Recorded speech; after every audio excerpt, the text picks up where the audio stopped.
রাজ্য সঙ্গীত পরিবেশিত হলো। আমাদের রাজ্য সঙ্গীত পরিবেশন করলেন প্রণব সঙ্গীত শিক্ষা কেন্দ্র। তাদের বড় পাওনা হলো আসানসোল উৎসব।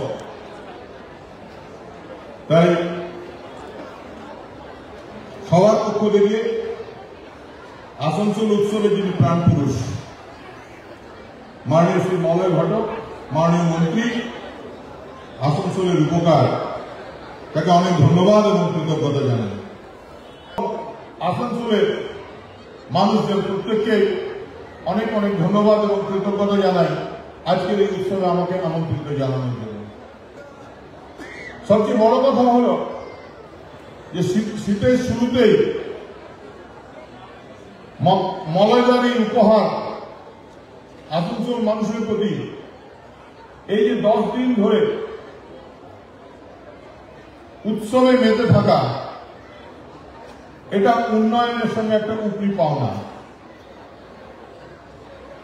এবং সবচেয়ে বড় কথা যে বাংলার কৃষ্টি এবং সংস্কৃতিকে বাঁচিয়ে রাখার জন্য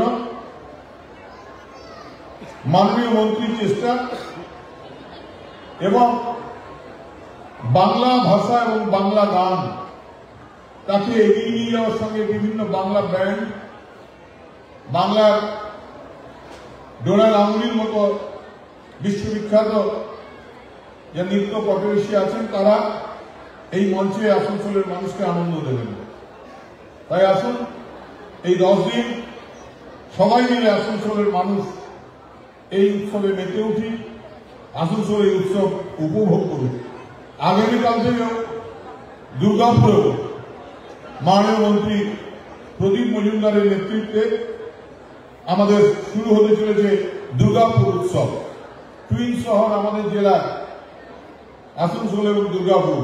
আজ আসানসোলের উৎসব উদ্বোধন করলেন মাননীয় শত্রুঘ্ন সিনহা মহাশয়। আগামীকাল এরাই দুর্গাপুর উৎসব উদ্বোধন করবেন মাননীয় মন্ত্রী মলয় ঘটক এবং প্রদীপ মজুমদারের নেতৃত্বে।